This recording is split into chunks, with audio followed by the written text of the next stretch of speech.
There's another part that I left out of my last video. So, I'm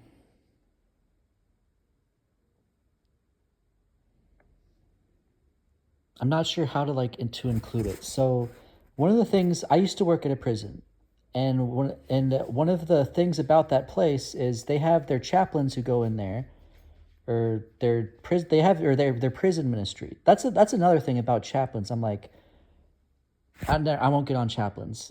It's anyways, they're prison ministries that go in there. I was talking to one of the prisoners there, and he was asking me questions.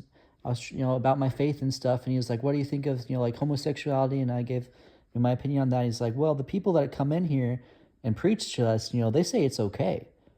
And I'm like, that, and I was like, "That's not okay." And one of the things, so they have this pod in there that's is just for people who believe in God, and it's part of their drug rehabilitation program. They have three different whatever. So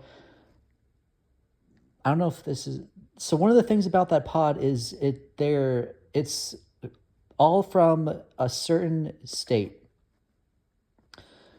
and the culture at this in this state is they believe in transgenderism. That's deep within their culture, is that this whole transgenderism thing.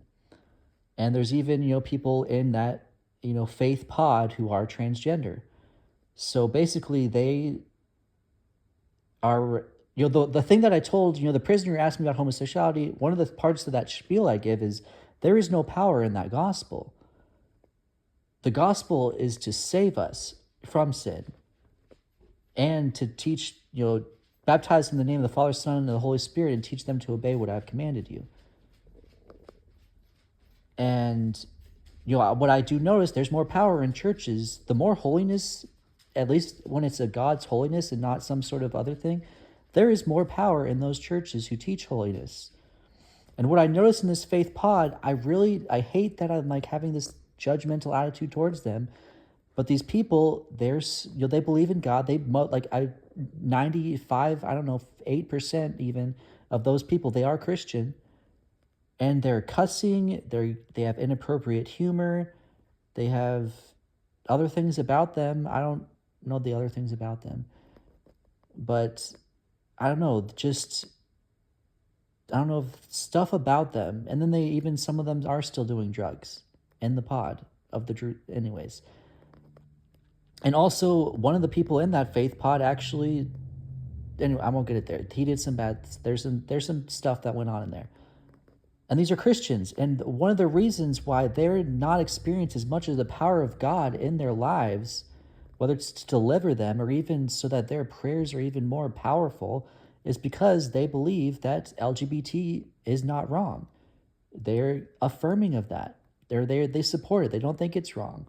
And that's their culture, and then it seeps into their beliefs, and that's actually what the prison ministries that go in there are telling them. And, that's one of the things about the government. What I want to see the government do is pray before every meeting, be like, God, I pray that the Holy Spirit will give everyone in this room wisdom on how to lead our nation. But the thing about that is, one, I'm assuming that's more or less something that maybe is already done, more or less. But the Democrats ain't getting it. They ain't getting it. Because they believe in transgenderism and all those other things. And they're not getting that wisdom on how to lead their nation. In California, when those fires were going on, I asked God, my first thought is something like that's happening. Okay, God, why is it happening? First thought that came into my head, homosexuality. It's because of homosexuality. Now, I didn't want to say that,